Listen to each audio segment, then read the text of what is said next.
Boruto might trade pieces of himself for power he was never meant to wield. Not through training, not through friendship or inherited will, through a pact with Momoshiki, the Otsutsuki who's been lurking inside his consciousness since the karma seal branded him. This isn't about mastering the seal, it's about weaponizing the parasite living in his soul. Fans are theorizing that Boruto could offer Momoshiki something dangerous. Chakra access, conscious control during battles, maybe even fragments of his autonomy, in exchange for abilities that push beyond what karma alone grants. The Jogan looms as a threat tied to power Boruto can't match without crossing lines heroes aren't supposed to cross. Momoshiki knows this. He's been waiting, whispering, calculating the exact moment Boruto's desperation outweighs his principles. If this pact happens, Boruto won't just gain strength. He'll blur the boundary between himself and the entity that's been slowly rewriting him from the inside. His attacks might carry Momoshiki's ruthlessness. His strategies might reflect centuries of Otsutsuki conquest knowledge. He could become unrecognizable, stronger, colder, more efficient at destruction. Kawaki's already walked this path, embracing Ishiki's power until the line between host and parasite dissolved. If Boruto follows that same trajectory, the series stops being about a hero rising to save everyone. It becomes about two brothers consumed by the entities they thought they could control, fighting each other while wearing the faces of their enemies. But if what we all suspect comes true, this is just the beginning. Karma has never been just a power boost. It's reincarnation software, slowly overwriting the host's data until an Otsutsuki can resurrect through their body. Boruto's been fighting that process since the moment Momoshiki planted the seal, maintaining his identity while the parasite grows stronger. But recent chapters hint at something shifting. Momoshiki's presence isn't just passive anymore. He's offering advice, pointing out strategic opportunities, almost like he wants Boruto to succeed. That's terrifying because Otsutsuki don't help humans out of kindness. If Momoshiki's guiding Boruto toward victory, it's because Boruto winning serves Momoshiki's long-term goals. The Jogan represents a power source fans barely understand yet. It's been dormant, activating sporadically during moments of crisis, hinting at abilities that transcend normal dojutsu limitations. If the Jogan connects to Otsutsuki origins or divine tree energy, if it's a threat that requires Otsutsuki-level power to counter, then Boruto faces an impossible choice. He can struggle with his current abilities and likely fail, or he can make a deal that grants him strength at the cost of accelerating Momoshiki's influence over him. Creator interviews emphasize Boruto's arc revolving around sacrifice and wrestling with inner darkness. That's not metaphorical. The story's been building toward a moment where Boruto has to decide how much of himself he's willing to compromise to protect the people he loves. Kawaki already made that choice. He embraced Ishiki's power fully, became something that's no longer quite human, and used that transformation to seal Naruto away because he believed it was necessary. If Boruto mirrors that path, but with Momoshiki instead of Ishiki, the parallel becomes devastating. Two boys who started as brothers, both consumed by parasites, both convinced their sacrifices were justified. The Divine Tree arc introduced concepts about Otsutsuki harvesting planets, about karma being part of a cycle that's repeated across worlds for millennia. If Boruto taps into that legacy, if his pact with Momoshiki unlocks knowledge or abilities from that cosmic history, he might gain power that dwarfs anything current shinobi can achieve. But power sourced from planetary destruction and species extinction carries a psychological weight. Using it means accepting that his strength comes from the same source that's annihilated countless civilizations. That's the kind of moral compromise that changes a character permanently.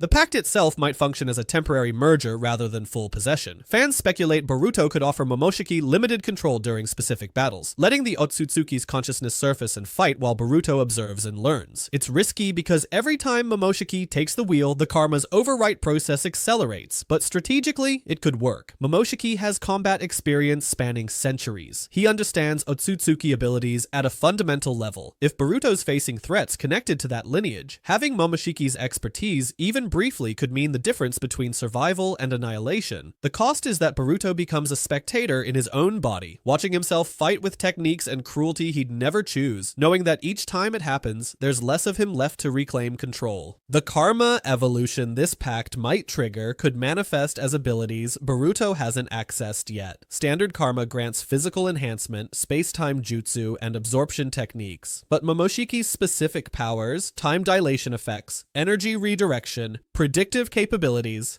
might unlock if Boruto stops resisting and starts cooperating with the seal's programming. That's the Faustian bargain. Accept the parasite, gain its full arsenal, but accelerate your own erasure in the process. Fans are debating whether Boruto could somehow cheat this deal, use Momoshiki's power while finding a way to prevent the overwrite completion, but Otsutsuki resurrection mechanics don't usually allow loopholes. If Boruto goes down this path, there's probably no clean exit. The psychological impact matters as much as the power gain. Right now, Boruto's defining trait is his refusal to give up on people, his belief that there's always a solution that doesn't require sacrifice. Making a pact with Momoshiki would shatter that idealism. It's admitting that sometimes the only way forward is compromising your principles and hoping you can live with the consequences. That character shift from optimistic hero to pragmatic survivor mirrors what happened to Sasuke during his darkest arcs, except Sasuke's darkness came from trauma and revenge. Boruto's might come from calculated necessity, from choosing to become a monster because the alternative is letting everyone die. That's a different kind of tragic, and it positions him as someone who might not get a redemption arc because he won't believe he deserves one. The connection to Kawaki creates a narrative symmetry that's almost too perfect. Both boys branded with karma, both slowly consumed by Otsutsuki parasites, both making choices that push them further from humanity in exchange for the power to protect what they love. If Boruto's pact with Momoshiki mirrors Kawaki's embrace of Ishiki, their eventual confrontation stops being about ideology or loyalty. It becomes two people who sacrifice their identities for strength, fighting to see whose sacrifice was more justified. That's devastating because neither answer is satisfying. They both lost. They're both ghosts wearing familiar faces, and the battle is just their remnants trying to validate choices they can't take back.